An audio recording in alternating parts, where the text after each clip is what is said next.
Michael Landon was once the golden boy of American television, a man who could do it all. He acted, wrote, produced, and directed. With those piercing eyes, rugged charm, and a smile that seemed built for Sunday night family TV, Landon became a household name on hit series like Bonanza, Little House on the Prairie, and Highway to Heaven. For years, he was beloved by audiences across the country. So how did it all go wrong? Why did Hollywood, the very industry that helped create him, eventually turn its back? In the early days, Landon was unstoppable. On Bonanza, he stole scenes as the fiery little Joe Cartwright. Then came Little House on the Prairie, where he didn't just act, he called the shots behind the camera too. As Charles Ingalls, he was America's favorite TV dad, moral, rugged, and reliable. He created wholesome television when the world was starting to feel chaotic, and people loved him for it. But fame, as always, comes with a cost. And behind that charismatic smile was a man grappling with control, ego, and controversy. Many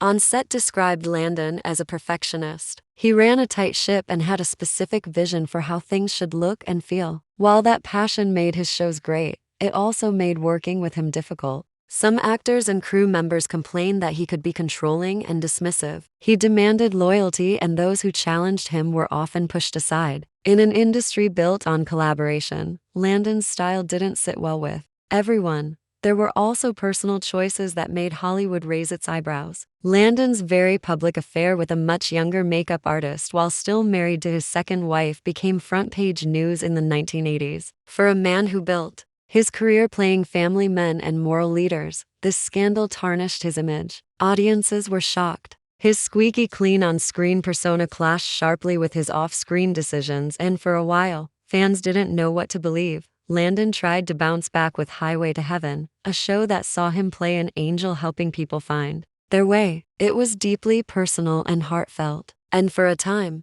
it reminded the world why they loved him. But the industry was changing. Network TV was beginning to favor edgier content. The kind of warm, faith-driven shows that Landon loved were becoming less desirable. Ratings dipped. Executives lost interest. Then came the biggest blow of all. In 1991, Landon revealed he had been diagnosed with terminal pancreatic cancer. He made the announcement with grace, facing death with the same courage and honesty he brought to his roles. But even in those final days, some in Hollywood kept their distance. Whether it was fear, discomfort, or the industry's ruthless pace, Landon's calls were no longer being answered like before. The man who once carried primetime television on his back was now quietly fading from its spotlight. Michael Landon died just 3 months after his diagnosis. He was only 54. In the end, Hollywood didn't completely forget Landon, but it certainly stopped celebrating him the way it once did. Perhaps it was a mix of his strong-willed personality, personal